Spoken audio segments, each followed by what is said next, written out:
Hello Imran, তো কেমন আছেন সবাই? আশা করি সবাই ভালো আছেন। তো আশুরার তাৎপর্য, ফজিলত ও আমল এবং মহরমের রোজা কয় তারিখে সব বিষয়ে এই ভিডিও হবে। তো ভিডিওটি সম্পূর্ণ স্কিপ না করে দেখতে থাকুন। ইসলামী বর্ষপঞ্জির প্রথম মাস মহরম, আরবিতে বলা হয় মহরামুল হারাম। হাদিসে একে শাহরুল্লাহ তথা আল্লাহর মাস বলে অভিহিত করা হয়েছে। এ মাসে অন্যান্য কিছু ফজিলত রয়েছে। এর মধ্যে সবচেয়ে গুরুত্ব হলো আশুরা দিনের ফজিলত। তো এই ভিডিওতে আশুরার তাৎপর্য, ফজিলত ও আমল সম্পর্কে উল্লেখ করা হলো। আশুরা যে কারণে মর্যাদাপূর্ণ। আশুরা বলতে মহরম মাসের 10ম দিনকে বোঝানো হয়। দিনটি বড়ই ফজিলতপূর্ণ। হাদিসে এসেছে, রাসূল সাল্লাল্লাহু আলাইহি ওয়াসাল্লাম বলেছেন, মহরম আল্লাহর মাস। এ মাসে এমন একটি দিন আছে যে দিন আল্লাহ তাআলা অনেকে তওবা কবুল করেছেন, ভবিষ্যতে অনেকে তওবা কবুল করবেন। তিরজিমি মুহাদ্দিসগণ একে আশুরার দিন বলে মতামত দিয়েছেন।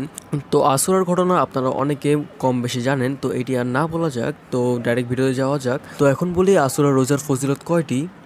তো আশুরার রোজার ফজিলত সম্পর্কে হাদিসে এসেছে, আশুরার দিন রোজার ব্যাপারে আমি আল্লাহর কাছে প্রত্যাশা রেখেছি বা রাখি, তিনি আগের 1 বছর সগরি গুনাহ মাফ করে দেবেন। মুসলিম।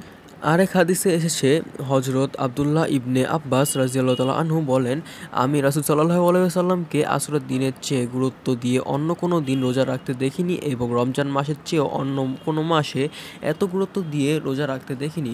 সহিহ বুখারী। তো এখন জানা যাক আশুরার রোজা কয়টি। আশুরার দিনের রোজার সঙ্গে আগে বা পরে একদিন রোজা রাখার সুন্নতে অন্তর্ভুক্ত।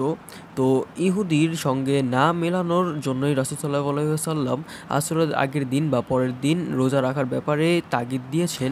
হাদিসে এসেছে, আব্দুল ইবনে আব্বাস রাদিয়াল্লাহু তাআলা আনহু বলেন, রাসূল সাল্লাল্লাহু আলাইহি ওয়াসাল্লাম যখন আশুরার রোজা রেখেছিলেন এবং অন্যদের রোজা রাখতে বলেছিলেন, তখন সাহাবীগণ বলেন, হে রাসূল, এই দিনকে তো ইহুদিরা নাসারা সম্মান করে।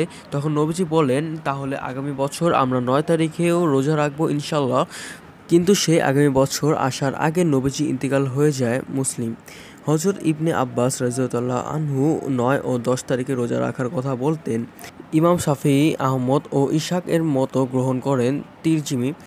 এছাড়া অনেকে 10 তারিখ সহ আগে এবং পরের একদিন মিলিয়ে মোট 2টি বা আশুরার দিন সহ মোট 3টি রাখা উত্তম মনে করেন। অবশ্যই কেউ যদি শুধু 10 মুহররমের রোজা রাখে তবে সেটি আশুরার রোজা হিসেবে গণ্য হবে। তবে হাদিসের নির্দেশনার উপর আমল না করার কারণে মাকরুহ তথা অনুত্তম হবে।